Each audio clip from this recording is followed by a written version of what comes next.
আবারও আজকে চলে এলাম একটা নতুন রেসিপি নিয়ে। হ্যালো বন্ধুরা, কেমন আছেন সবাই? তো থাম্বনেল থেকেই বুঝে গেছেন যে আজকের রেসিপিটা কি হতে চলেছে। এঁচড়ের কিন্তু অনেক রকম ভিডিও দেবে বলেছিলাম, আজকের এঁচড়ের pakora. Hello friend, welcome back to my channel all in one at the Annie. প্রথমে এঁচড়টাকে কেটে কিন্তু ভাগাভাগি করে নিলাম, অনেক কষ্ট করে এনেছিলাম, আগের ভিডিওতে আপনাদেরকে বলেছি। তাই এটাও বলেছিলাম যে অনেক রকমের রেসিপি করব, সেই জন্য আমরা আগের দিন এঁচড় চিংড়ি রেসিপি শেয়ার করেছিলাম। আজকে এঁচড়ের পকোড়া। এঁচড়টাকে ভালোভাবে কেটে ধুয়ে নিয়ে হলুদ আর লবণ জলের মধ্যে ভিজিয়ে রেখেছিলাম, তারপর ওটাকে সিদ্ধ করে নিয়েছিলাম। সিদ্ধটা স্কিপ হয়ে গেছে, তো সিদ্ধ করে আপনি এভাবে হাতের সাহায্যে এটাকে ম্যাশড করে নেবেন। খুব বেশি ম্যাশড করবেন না, একটু ছিবড়ে ছিবড়ে থাকলে খেতেও ভালো লাগবে, মুখেও লাগবে এঁচড়টা। তো এইভাবে আমি হাতের সাহায্যে এটাকে ম্যাশড করে নিলাম, আপনি চাইলে ম্যাশারের সাহায্যেও করতে পারেন। তো খুব ভালোভাবে ম্যাশড করে নিলাম, নিয়ে এবারে আমার কিন্তু এর ওপরে দিয়ে দেব একটু আদা রসুনের পেস্ট, দিয়ে দেব হলুদের গুঁড়ো, দিয়ে দেব লঙ্কার গুঁড়ো, দিয়ে দেব জিরে গুঁড়ো, ধনে গুঁড়ো। পরপর বাড়িতে যে মশলার গুঁড়োগুলো থাকে সেগুলোই আপনি দিয়ে দেবেন। খুব বেশি মশলা এখানে লাগে না, আপনার বাড়িতে যেগুলো অ্যাভেলেবেল সেগুলো দিয়ে দেবেন। দিয়ে দেব অল্প গরম মশলার গুঁড়ো, স্বাদ মতো লবণ দিয়ে দেব। আর এখানে দিয়ে দেব চাট মশলা, একটু খট্টা মিঠা টেস্টের জন্য আমি চাট মশলাটা ইউজ করেছি। এটা অবশ্যই আপনারা ইউজ করবেন, তাহলে খেতে খুবই ভালো লাগবে। এখানে অল্প একটু ফুড কালার দিয়ে দিয়েছিলাম যাতে পকোড়ার কালারটা একটু লাল লাল হয়, আপনি চাইলে এটাকে স্কিপ করতে পারেন।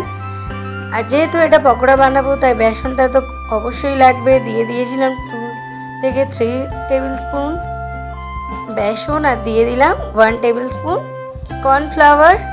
দিয়ে খুব ভালো করে স্পুনের সাহায্যে এটাকে মিক্সড করে নেব। যেহেতু এক হাতে আমি ভিডিও করছি আর এক হাতে আমি কাজ করছি, তাই দেখতেই পাচ্ছেন ভিডিওটা একটু অসুবিধা হয়ে গেছে। তো আমি এটাকে মিক্সড করে নিয়ে তারপরে আপনাদেরকে দেখিয়ে দিলাম কত সুন্দর একটা ডো হয়ে গেছে। এবারে এই ডোটাকে আপনি আপনার ইচ্ছা মতো শেপ দেবেন। আপনি চাইলে চ্যাপটা চ্যাপটা করতে পারেন, চাইলেই গোল গোল করতে পারেন, সেটা আপনার ইচ্ছা। আগে থেকে কড়াইয়ে তেল দিয়ে গরম করে নিয়েছিলাম, তেলটা বেশ ভালো গরম হয়ে যাওয়ার পরেই আমি কিন্তু পকোড়াগুলোকে ছেড়ে দিলাম।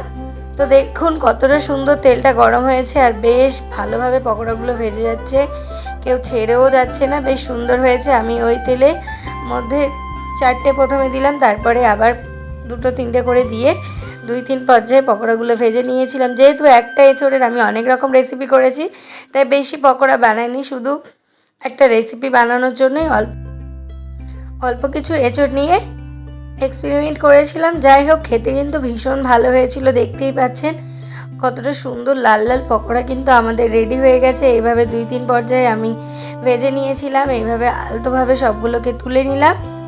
দেখুন কতটা সুন্দর লাগছে। আজকের রেসিপি কেমন লাগলো সেটা অবশ্যই জানাবেন। ভিডিওটা খুব বড় নয়, সম্পূর্ণ ভিডিওটা দেখার জন্য অসংখ্য ধন্যবাদ। দেখুন আমি পকোড়াগুলোকে একটা প্লেটে সার্ভ করে নিলাম, আর এখানে মেয়োনিজ আর টমেটো কেচাপ দিয়ে সার্ভ করেছিলাম। তারপরে জানলার বাইরে আমি হাতটা দিয়ে ভিডিও করে নিলাম, কারণ ওখানে বেশ রোদ আসে আর ফটোটাও ভালো ওঠে, সেই জন্য। তারপরে আমি এখানে একটু ডিজাইন মেরে এগুলো খেয়ে নেব।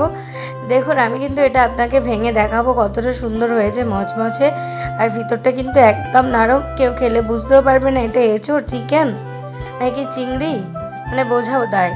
যাই হোক, খুবই ভালো হয়েছিল, আমার প্রথম এক্সপেরিমেন্ট খুবই ভালো হয়েছে। আপনারাও চাইলে বাড়িতে ট্রাই করুন, আর কেমন লাগলো সেটা অবশ্যই আমাকে জানাবেন। আজকের ভিডিওটা এখানেই শেষ হলো। সুস্থ থাকবেন, ভালো থাকবেন, আর গরমে নিজেদের খেয়াল রাখবেন। Tata, thank you, take care.